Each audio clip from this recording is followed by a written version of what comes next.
तुम दे रही हो दिल में किसी और को जगह, लेकिन कोई न चाहेगा तुमको मेरी तरह।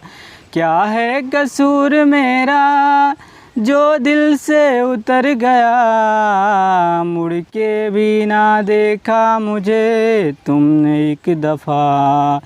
जैसे गई हो जैसे गई हो जाता है क्या कोई ऐसे छोड़ के, दिल तोड़ के हो दिल तोड़ के। हंसती हो मेरा वफ़ाएं मेरी याद करोगी ओ, फिर लो मुझसे आज निगाहें कदर मेरे बाद करोगी ओ दिल तोड़ के। हेलो फ्रेंड्स, स्वागत है आप सभी का ओपी सर के इस यूट्यूब चैनल में। दोस्तों आइए प्रतिशत टॉपिक की सीरीज को आगे बढ़ाते हैं, बिल्कुल धमाका मचाते हैं। तो चलिए मेरे साथ तैयार हो जाए, बिल्कुल बोर्ड पर नजरें गड़ा लो। एक के बाद एक धमाकेदार शॉर्ट ट्रिक आएगी जिसको देखकर बिल्कुल आप 2 सेकंड में उत्तर निकालोगे। तो चलो मेरे साथ तैयार हो जाओ। सवाल आपके स्क्रीन पर आ चुकी है, बिल्कुल ध्यान से पहले सवाल को पढ़ लो।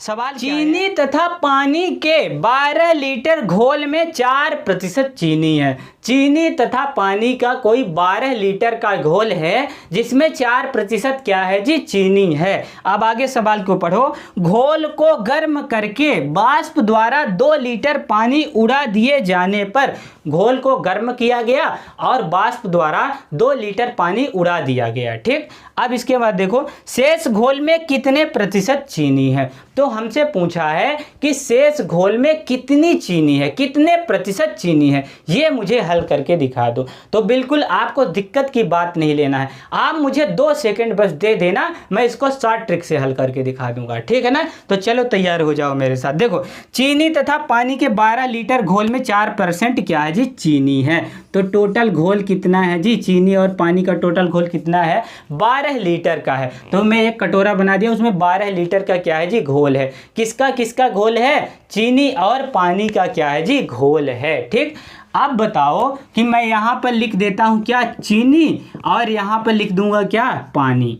अब बताओ कि 12 लीटर चीनी तथा पानी के घोल में 4% क्या है जी, चीनी है। तो 12 का पहले 4% आप निकाल कर मुझे दिखाओ कितने होंगे। 4 एकम 4, यहाँ से ये 25 बार कटेगा, तो 12/25 कितने होंगे, 12/25 होंगे 0.48, ठीक है ना, 0.48 होंगे क्या, 12 का 4%, ठीक है ना, 12 का 4% 0.48 होंगे, ठीक है ना।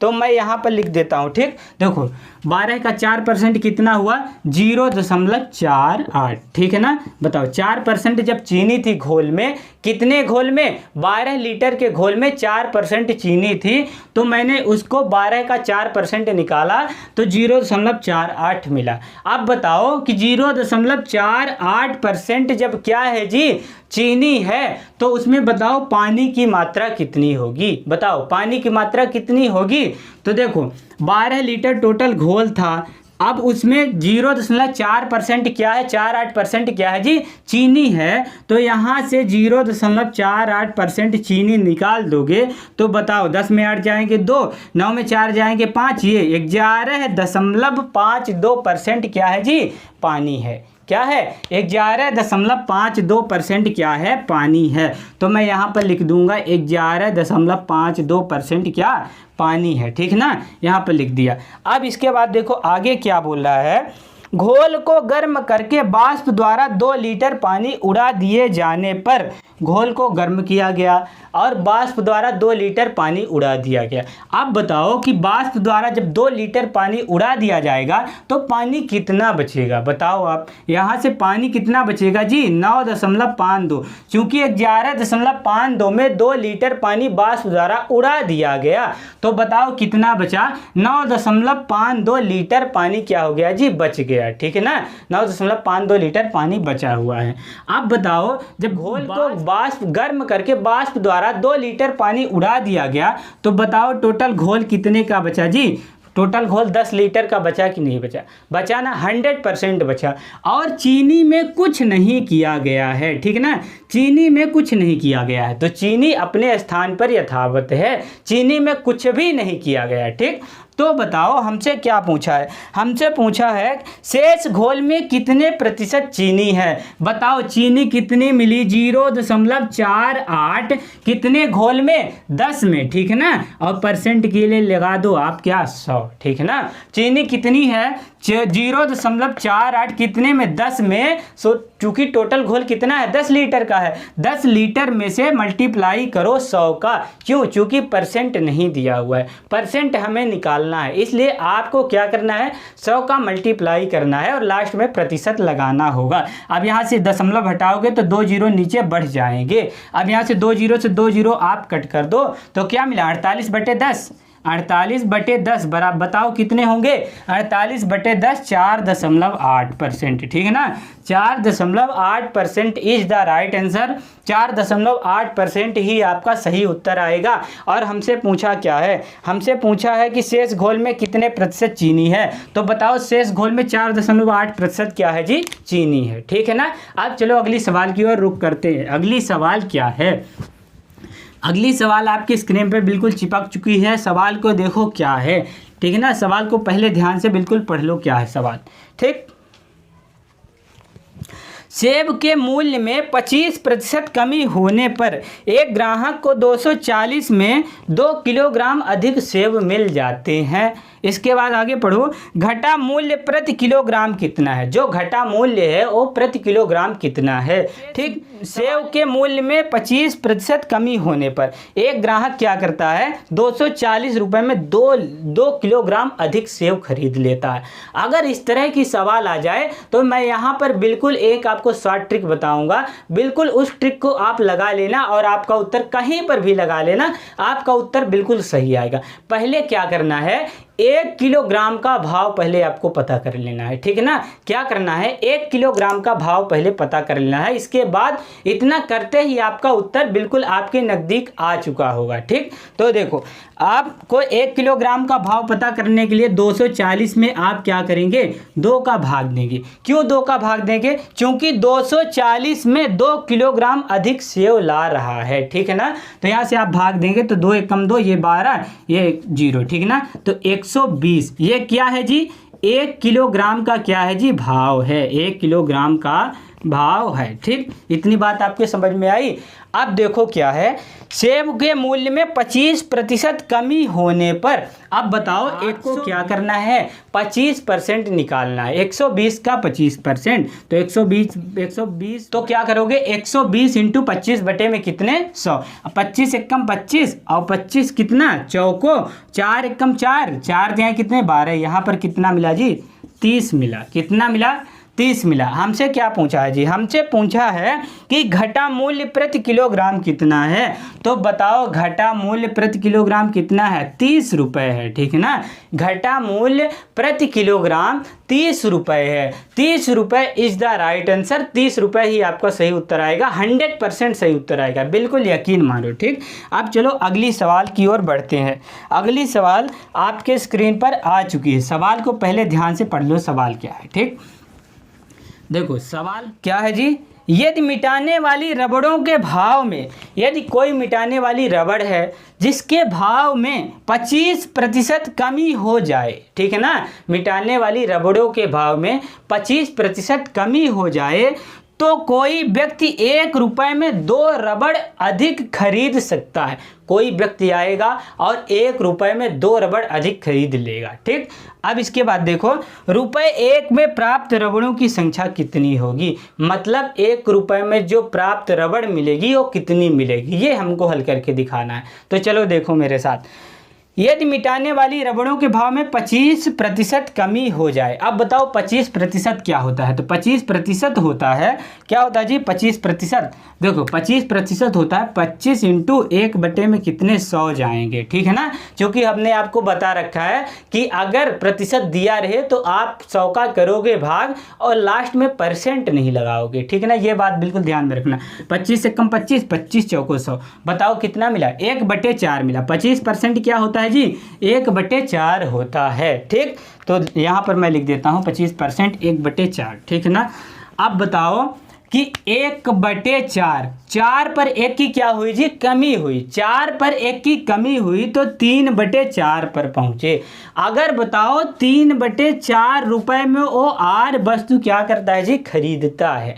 3/4 रुपए में वो आर वस्तु क्या करता है, खरीदता है। तो बताओ 1 रुपए में वो कितनी वस्तु खरीदेगा, 4/3 कितना आर, 4/3 आर वस्तु क्या कर लेगा, वो दुकान से खरीद लेगा। ठीक, अब बताओ एक बात बिल्कुल आप ध्यान में रखो, बिल्कुल यहाँ पर लॉजिक छुपा है। ठीक है ना। क्या है कि देखो, अगर सेव के मूल्य में 25% कमी होने पर एक ग्राहक को ₹240 में 2 किलोग्राम सेव अधिक मिलते हैं। क्या मिलते हैं जी, 2 किलोग्राम सेव अधिक मिलते हैं। तो हमने आपको बता रखा है कि जीत हार पास फेल कम अधिक देरी और पहले किसको दर्शाएंगे जी, अंतर को दर्शाएंगे। तो आप क्या करेंगे बताओ, 4/3 आर माइनस आर, बताओ कितने लीटर, बताओ कितने किलोग्राम अधिक सेव मिलता है, 2 किलोग्राम अधिक सेव मिलता है। यहाँ से आप क्या करेंगे, ले लेंगे एलसीएम। मैं यहाँ पर करके दिखा दे रहा हूँ। ठीक है ना।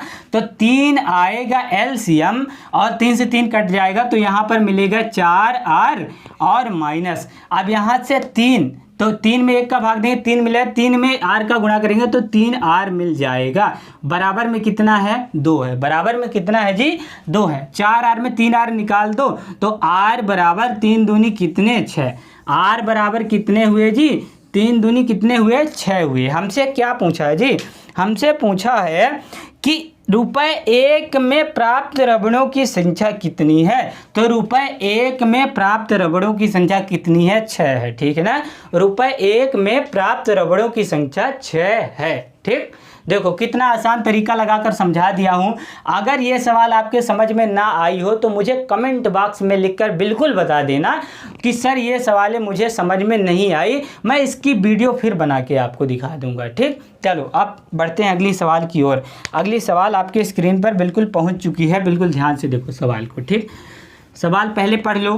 ठीक, देखो सवाल क्या है, सवाल है परीक्षा में उत्तीर्ण होने के लिए 35% अंक लेने होते हैं। एक परीक्षा में उत्तीर्ण होने के लिए 35% अंक लेने होते हैं। ठीक, एक अभ्यर्थी को 40 अंक मिले तथा वह 30 अंकों से अनुत्तीर्ण हो गया। एक विद्यार्थी आया जिसको 40 अंक मिले लेकिन 30 अंकों से क्या हो गया जी, फेल हो गया, यानी अनुत्तीर्ण हो गया। परीक्षा के अधिकतम अंक कितने हैं, ये हमको हल करके दिखाना है कि परीक्षा के अधिकतम अंक कितने हैं। तो चलो देखो मेरे साथ। ठीक, देखो एक परीक्षार्थी उत्तीर्ण होने के लिए 35 अंक लेने होते हैं। तो बताओ 35 अंक क्या होते हैं जी, 35% अंक लेने होते हैं।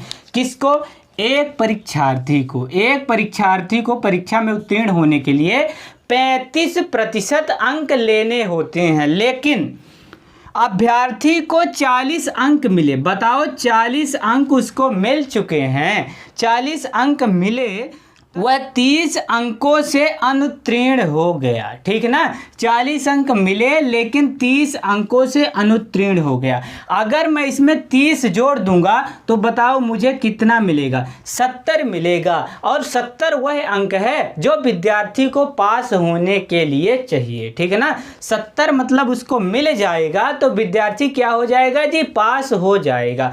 अब बताओ कि अगर 35% कितने के हैं जी, 70 के हैं, तो 1% बताओ कितने के होंगे, 70 बटे में कितने, 35, तो 35 दूना कितने, 70। तो 1% कितने के होंगे जी, 2 के होंगे।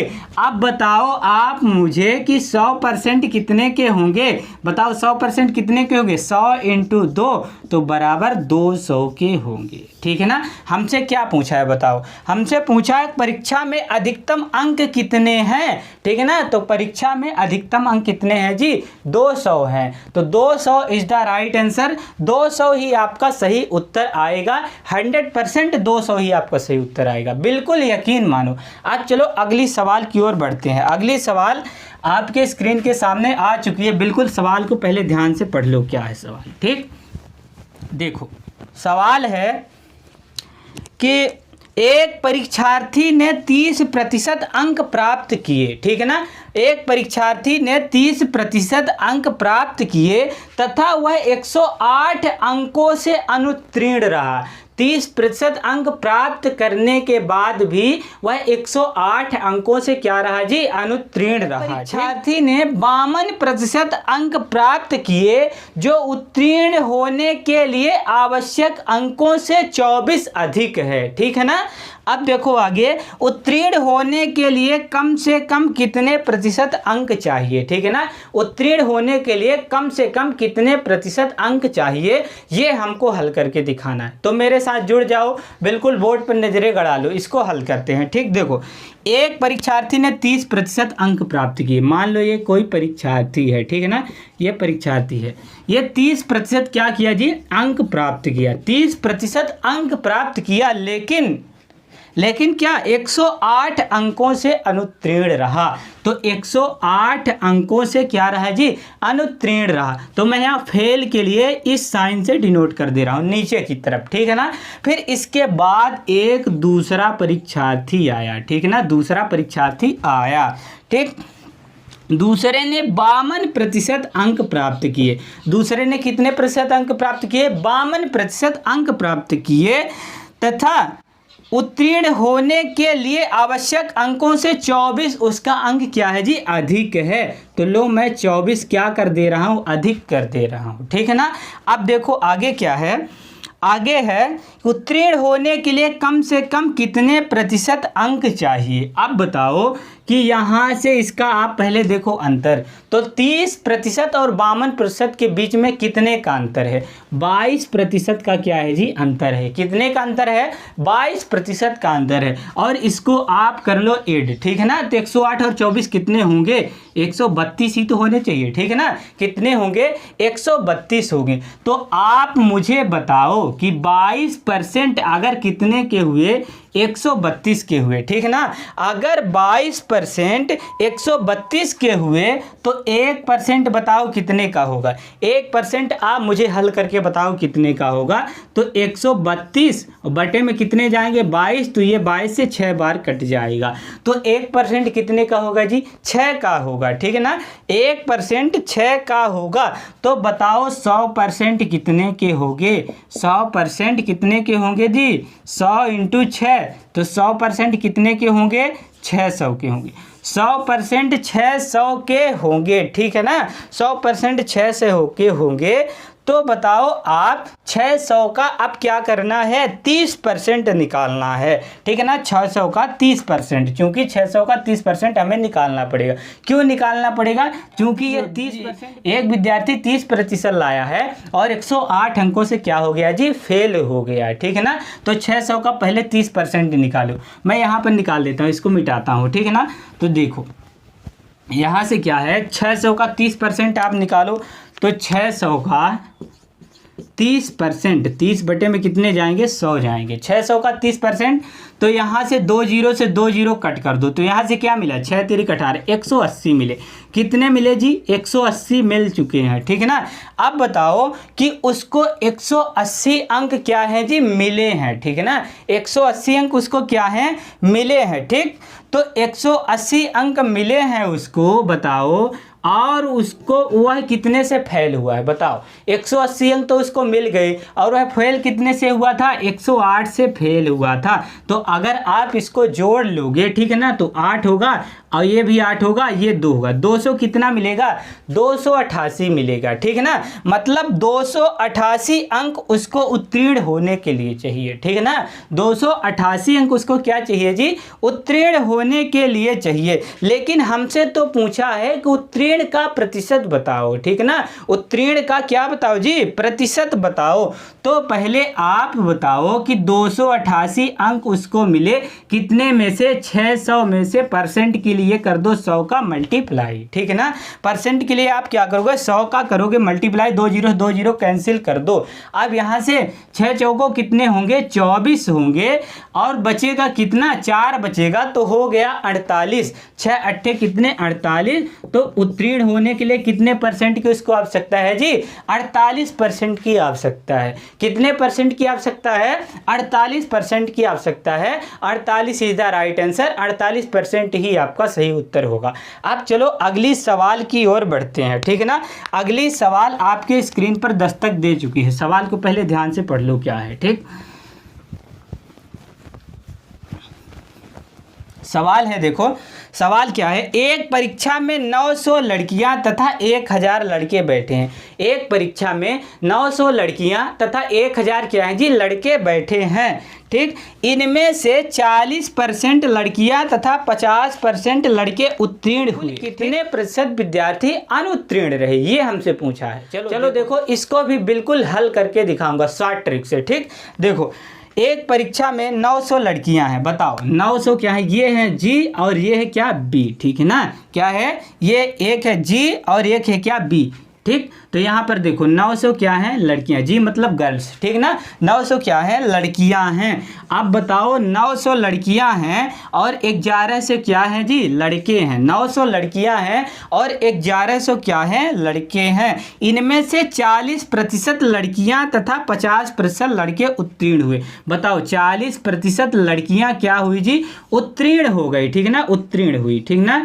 40% लड़कियां उत्तीर्ण हो गई, तो बताओ अनुत्तीर्ण कितनी हुई, 60% होगी कि नहीं होगी, 60% अनुत्तीर्ण होगी, ठीक। अब बताओ यहाँ से देखो 50% लड़के क्या हुए जी, उत्तीर्ण हो गए, तो 50% ही तो क्या होंगे, अनुत्तीर्ण होंगे। इतनी बात आपके समझ में आ गई होगी, ठीक। अब इसके बाद आगे देखो, कुल के लिए हमसे बोला, हमसे क्या बोला है, हमसे बोला है कुल कितने प्रतिशत विद्यार्थी अनुत्तीर्ण हुए, ठीक है ना। तो पहले 90, पहले आप क्या करो 900 का 60% निकालो, ठीक। मैं यहाँ पर निकाल देता हूँ 900 का 60%, ठीक है ना। 900 इंटू 60 बटे में कितने जाएंगे, 100 जाएंगे, ठीक है ना। 60 बटे में कितने, 100। तो देखो 2 0 से 2 0 यहाँ से कैंसिल हुआ, तो बराबर को कितने, 9 छक्के कितने होंगे, 54 होंगे, ठीक है ना। 9 छक्के 54, ये 540 हो गया। अब बताओ 1100 का पहले 50% निकालो, ठीक है ना। तो 1100 का 50% यानी 50 बटे में कितने, 100, ठीक। 2 0 से 2 0 यहाँ पर कैंसिल कर दो, तो 11 पंजे कितने, 55 होंगे, और 1 0 क्या हो जाएगा जी, बढ़ जाएगा, ठीक है ना। अब कुल के लिए बोला है तो आप इन दोनों को क्या कर दो, ऐड कर दो। अब आप इन दोनों को ऐड करोगे तो कितना मिलेगा, 0, और यहाँ से 5 4 कितने, 9, और ये 5 5 10, 1000 कितना मिला जी, 1000 हमको क्या मिला, 1090 मिला, ठीक है ना। 1090 मिल चुका है। अब बताओ कुल 1090 क्या है जी, विद्यार्थी हैं, कौन वाले, फेल होने वाले, 1090 फेल होने वाले विद्यार्थी हैं। तो 1090 का, ठीक है ना, 1090 फेल हुए, कितने में से बताओ, 1100 और 900 कितने होंगे, 1100 और 900 2000 होंगे, 2000 में से, ठीक है ना। 10 से 90 फेल हुए, 2000 में से परसेंट के लिए आप कर दो 100 का मल्टीप्लाई, ठीक है ना। परसेंट के लिए क्या करोगे, 100 का करोगे मल्टीप्लाई, तो यहाँ से आप काटोगे, तो देखो 2 0 से 2 0 यहाँ से कट कर दो, 1 0 से यहाँ 1 0 कट कर दो। अब बताओ क्या बचे यहाँ से, अब यहाँ से 109 बटे में कितने, 2, तो 109 बटे 2 करोगे तो 2 पंजे कितने होंगे, 10 होंगे। बचा कितना, यहाँ से कुछ नहीं बचा, अब 9 बचा, तो 9 को 2 चौको कितने होंगे, 8 होंगे, 2 चौको कितने, 8 होंगे। अब बताओ 2 चौको 8 हुए, तो 1 बचा, तो यहाँ से 54 सही 1 बटे कितना, 2%, ठीक है ना। 54 सही 1 बटे 2%, ठीक है ना। हमसे क्या पूछा है, हमसे पूछा है कि कुल कितने प्रतिशत विद्यार्थी अनुत्तीर्ण रहे, तो 54 सही 1 बटे 2% विद्यार्थी क्या रहे जी, अनुत्तीर्ण रहे, ठीक है ना। यहाँ से आप इसको हल करोगे तो ये भी आपका उत्तर हो सकता है, ठीक है ना, 5, ठीक है ना, 54.5 हो सकता है, ठीक ना। ये 1/2 का मतलब 5 ही तो होता है, ठीक है ना। तो देखो कितना आसान तरीका लगाकर समझा दिया हूँ। मैं यकीन करता हूँ कि ये सवालें आपके समझ में बिल्कुल 100% आ गई होगी, आपके दिमाग भेजे में घुस गई होगी। अगर ये सवाल आपके समझ में आ गई तो वीडियो को लाइक कर दो, चैनल को सब्सक्राइब कर दो और वीडियो को बिल्कुल शेयर करते रहो।